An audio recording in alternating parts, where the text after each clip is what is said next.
Assalamualaikum. Waalaikumsalam warahmatullahi wabarakatuh. Mari kita bersalawat terlebih dahulu, Bapak. Allahumma sholli ala sayyidina wa maulana Muhammad. Allahumma shalli wa sallim alaihi. Dengan Bapak siapa dan dari mana? Hamba Allah, saya di posisi lagi di luar negeri. Baik, Bapak bisa bertanya langsung kepada Buya. Iya. Assalamualaikum Buya. Waalaikumsalam warahmatullahi wabarakatuh. Maaf izin bertanya tentang masalah rumah tangga saya Buya. Indah insya Allah, bahagia kan?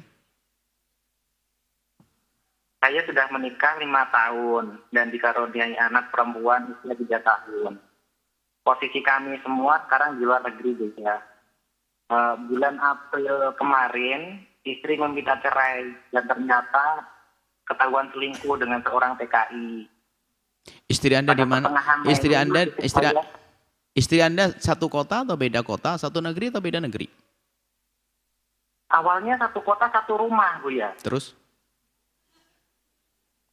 Ternyata waktu itu saya sudah meminta tidak usah bekerja saja karena saya sudah bekerja. Jadi tinggal di rumah sambil mengasuh anak. Tapi ternyata dia meminta karena untuk memperpanjang visa ada syaratnya harus bekerja gitu. Tapi karena dia ngotot ya saya akhirnya mengalah Buya. Ya sudah sampai bekerja visa saja.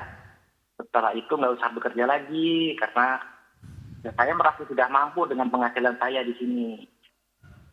Terus? Nah di tempat kerja baru itu dia Jauh? bertemu dengan kenalannya gitu. Jauh dari tempat Anda? Tempat kerjanya jauh? Berpisah? Rumah pisah akhirnya? Karena sebenarnya 1 jam perjalanan Buya, cuman kalau tiap hari Sabtu Minggu itu harus keluar kota, ada bisnis trip gitu Buya. Saya sudah di rumah ngasuh anak karena penitipan anak di sini itu libur, jadi istri keluar sendiri gitu. Karena anak masih kecil, jadi mau nggak mau saya harus jaga di rumah. Nah pas keluar kota itu istri saya ketemu dengan orang itu.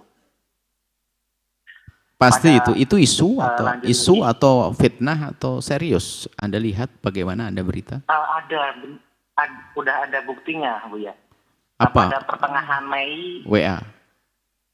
ada settingan, dan istri sudah mengakui. Dan saya sudah kemarin udah ketemu dengan laki-lakinya pun mereka sudah mengakui dua-duanya.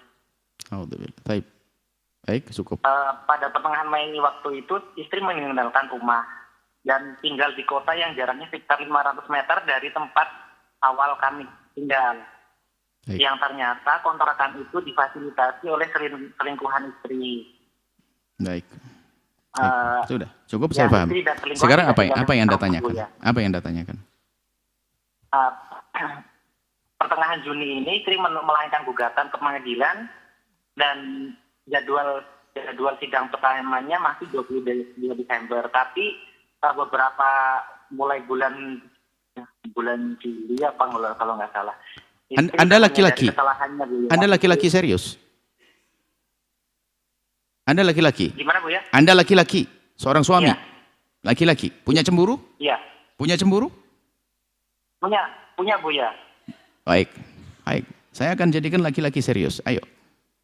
Baik, sudah cukup? Ya. Istri menyatakan taubat dan ingin kembali kepada saya untuk memperbaiki rumah tangga kami. Saya saya mendengar beberapa ceramah Buya Yahya tentang istri yang selingkuh dan ingin kembali gitu. Saya berusaha mencoba berdamai dengan ya sudah kalau seperti itu memang kamu taubat ya sudah kembali nggak apa-apa gitu. Baik. Tapi karena berhubung orang tua saya sudah terlanjur tahu dan sakit hati gitu, orang tua saya tidak setuju. Baik. Dan menyarankan sudah cerai saja gitu.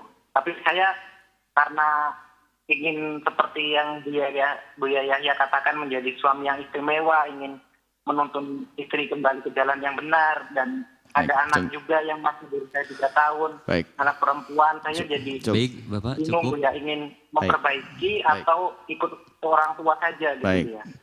Bismillah. Ya. Yang pertama, hai para wanita, jadilah wanita yang mulia. Dan jadilah laki-laki juga yang cerdas. Wanita cerdas, coba. Anda berpikir. Mungkin istri Anda barangkali dengar suara ini. Laki-laki yang mau dengan Anda. Sementara Anda sudah punya suami. Apa yang ada di hati Anda? Itu kan pasti laki-laki nggak benar, laki-laki jahat. Apa Anda tidak sadar? Oh, Anda sudah punya suami kok. Dan kalau laki-laki itu juga cerdas, dia akan nggak mau dengan Anda. Wong sudah punya suami kok khianat. Bisa saja dengan saya juga khianat. Berarti Anda itu, wanita itu bodoh di atas kebodohan dia. Coba saja. Laki-laki itu kalau dia cerdas, karena dia cuma main-main saja, dia nggak perlu pakai kecerdasan, yang penting dia senang. Kalau dia laki-laki itu cerdas, nggak bakal mau dengan perempuan itu. Kenapa? Wong punya suami aja dikhianati. Saya pun bisa dikhianati seketika nanti. Cuman karena hanya ingin menikmati, maka dia menjadi bodoh. Dia tidak mikir kecerdasan. Berarti ya, pasti dia laki-laki nggak baik. Gitu saja sederhana. Maka wanita harus cerdas dong. Jangan gampang terpesona dengan orang seperti itu.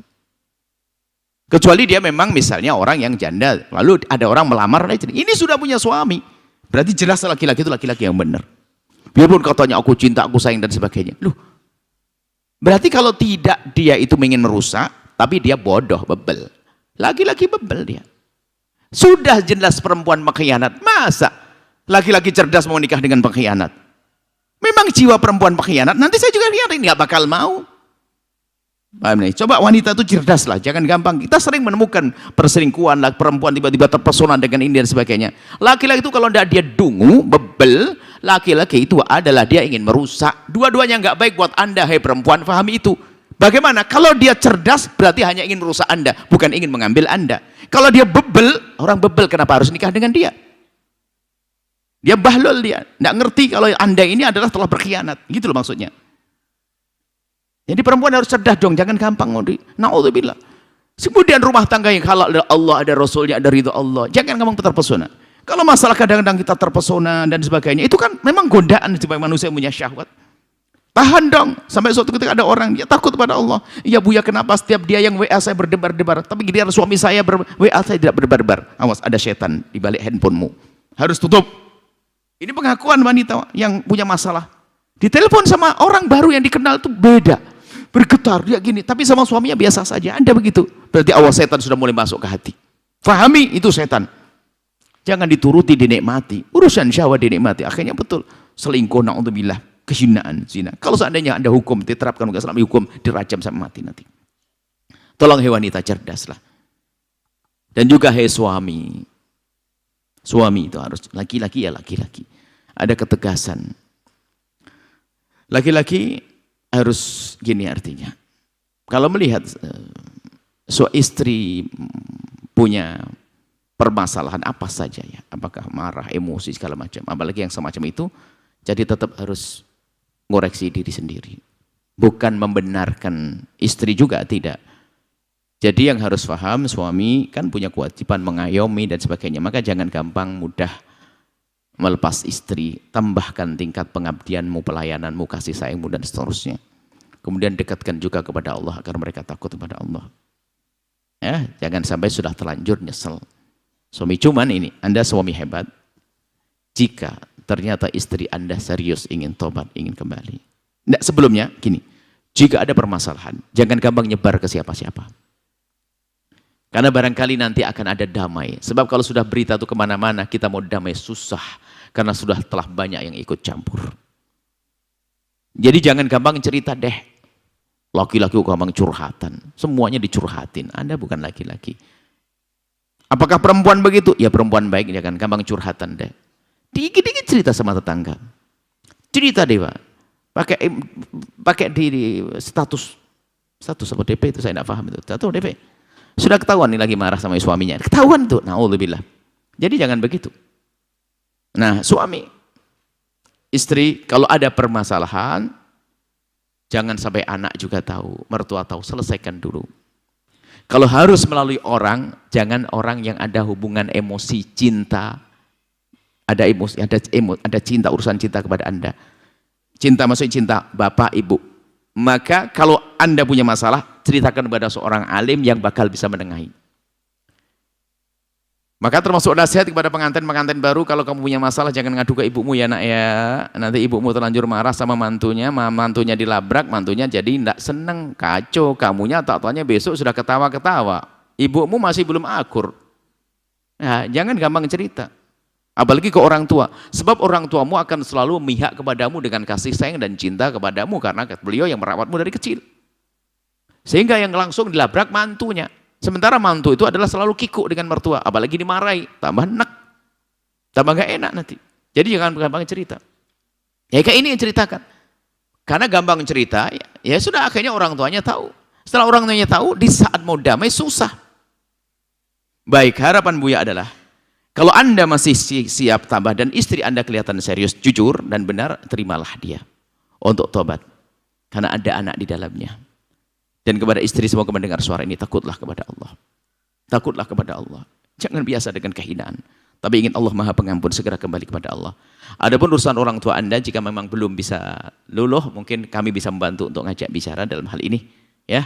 Kemudian juga Anda harus buat cerita yang baru lagi tentang kebaikan istri Anda, agar bisa, maksudnya jangan terus, Anda berjanji jangan cerita-cerita lagi lah kepada orang tua. Ini kaidah untuk semuanya.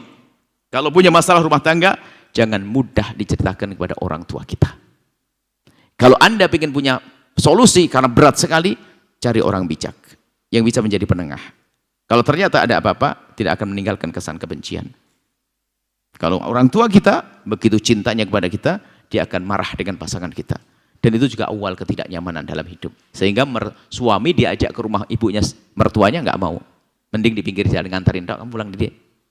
Nggak masuk rumahnya, pulang. Karena takut mertuanya melorok lagi, mendelang lagi, melotot lagi, nggak enak. Baik, seperti itu ya. Terimalah dia karena Allah. Tapi dengan catatan, Anda berjanji untuk tidak mengungkap kekurangan dia. Tutup aibnya, selesai. Tidak kepada anak, tidak kepada siapapun. Jika Anda tidak mampu, maka lebih baik dicerai. Karena apa? Khawatir Anda bongkar aib tersebut dan Anda akan mengajari kebencian pada anak Anda. Tapi kalau Anda siap menerimanya, itu istimewa. Memang itu adalah istrimu dan ibu daripada anakmu, perjuangan dan Anda akan mendidik dia. Tapi kalau Anda tidak mampu, khawatir Anda terus Anda jadikan bahan untuk Anda ungkit, maka lebih baik tinggalkan. Sudah cukup. Karena apa? Bentuk pelanggaran tersebut menjadikan suami tidak salah, tidak dosa kalau mencerai. Tapi kalau Anda mau menerimanya, itu kehebatan Anda. Seperti itu. Wallahu a'lam bishawab.